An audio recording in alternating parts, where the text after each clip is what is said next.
I have here a 2-pack of replacement lights for like a Christmas village. And so each bulb came with a nice packing on it. This is about your distance between the lights, and there's, I believe, 4 lights per cord. The light bulb size you'll see here, if you're looking to compare, the little black tabs, definitely nice and secure to be able to put into your houses. Now, the house style does matter. Not all the holes are the same. So as you'll see here, the light bulb fit in, but you couldn't quite clip it into place. So neither hole was available.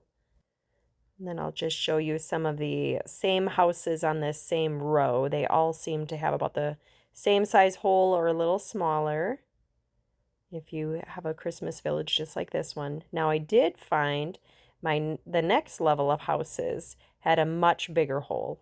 And so these worked perfect in that style house. So just in case you're trying to figure out which style houses this strand of lights will work for, and then that's the brightness when you turn it on.